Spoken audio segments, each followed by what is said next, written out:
ഇങ്ങനെയുള്ള ഫ്രസ്ട്രേഷൻ ഒക്കെ അടിച്ചിരിക്കുമ്പോഴാണ് ഞാൻ ഷൈജൂസ് ബേണിംഗ് ആപ്പ് കണ്ടത്. ഒരു മാസമായിട്ട് ആൾക്കാർ റിക്രൂട്ട് ചെയ്യുന്ന സമയത്ത് തരുന്ന ടാഗ്, അതായത് നമ്മുടെ ബിസിനസ് കാർഡിൽ തരുന്ന ടാഗ് എന്ന് പറഞ്ഞു കഴിഞ്ഞാൽ ഒരു കൗൺസിലർ, സീനിയർ എഡ്യൂക്കേഷൻ കൗൺസിലർ, അങ്ങനത്തെ ടാഗാണ് അവർ തരാം. ഇവരൊരു സെയിൽസ് പിച്ച് തരും.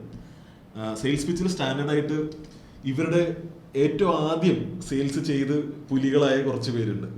അവരെ വെച്ചിട്ട് ഈ വരുന്ന പിള്ളേരൊക്കെ ട്രെയിൻ ചെയ്യുക. അപ്പൊ അവര് പറഞ്ഞേക്കുന്നൊരു 4 പോയിന്റ് സാധനങ്ങൾ, ഇങ്ങനെ ഒബ്ജക്ഷൻസ് വന്നാൽ അവിടെ എന്തൊക്കെ പറയണം, പിന്നെ അതുപോലെ സെയിൽസ് ക്ലോസ് ചെയ്യാതെ വീട്ടിൽ നിന്ന് ഇറങ്ങരുത്, ഇങ്ങനെ പല പല സാധനങ്ങൾ നമുക്ക് കുറച്ച് ടിപ്സ് ആൻഡ് ട്രിക്സ് ഒക്കെ അവർ പറഞ്ഞു തരും, പഠിപ്പിച്ചു തരും.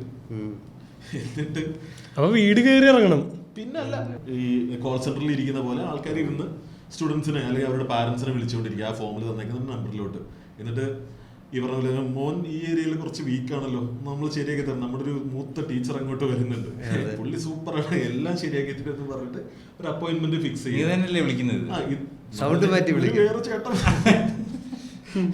പലരും പല രീതിയിലാണ് ചെയ്യുന്നത്. വീടുകളിൽ ചെല്ലുന്നു, അവിടെ ചെന്നിട്ട് ഈ പിള്ളേരായിട്ട് ഒരു ചെറിയൊരു സെഷൻ, ഇവരുടെ ഈ പ്രോഡക്റ്റ് ടാബ് ഉണ്ടാവും, പരീക്ഷ നാറ്റിപ്പിക്കും. നിങ്ങൾ ശ്രദ്ധിക്കാത്തതുകൊണ്ട് പലരും ചെയ്യുന്ന മെത്തേഡ് പലതാണ്. പക്ഷെ ഒരു ജനറൽ ആയിട്ട് ഒരു ചെറിയ ടെസ്റ്റ് വന്നിട്ടുണ്ട്. അത് എന്നിട്ട് സ്റ്റുഡൻസിനെ കൊണ്ട് ചെയ്യിച്ചിട്ട് ചിലപ്പോൾ അതിനകത്ത് ഏതെങ്കിലും അവരുടെ കുറച്ച് കുറഞ്ഞേക്കുന്ന ഏരിയ ഇതാണ്, അവരുടെ റീസണിങ് ചിലപ്പോൾ ഇത്ര കുറവാണ് പെർസെന്റേജ് ഇരിക്കുന്നത്.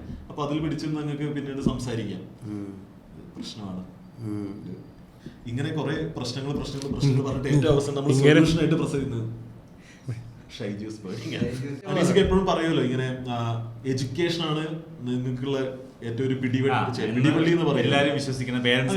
അത് നമ്മൾ എത്രത്തോളം എക്കണോമിക്കൽ നമ്മൾ താഴോട്ട് നിൽക്കുന്ന അവിടെ ആ ബിലീഫ് കുറച്ചുകൂടെ ഭയങ്കര റൂട്ടുണ്ടായിരിക്കും. അവിടെ നിങ്ങൾക്ക് സെല് ചെയ്യാൻ കുറച്ചുകൂടെ എളുപ്പമാണ്. അവിടെ നീ ആ വീട്ടിൽ ചെന്നിട്ട് നിങ്ങളുടെ മോന് ഇത് വീക്കാ, ചിലപ്പോൾ നല്ലോണം പഠിക്കുന്ന ഒരു കുട്ടിയായിരിക്കും, അങ്ങനെ പറയുമ്പോൾ പാരന്റ്സ് ഒക്കെ ചിലപ്പോൾ ഇല്ലാണ്ടായി പോകും.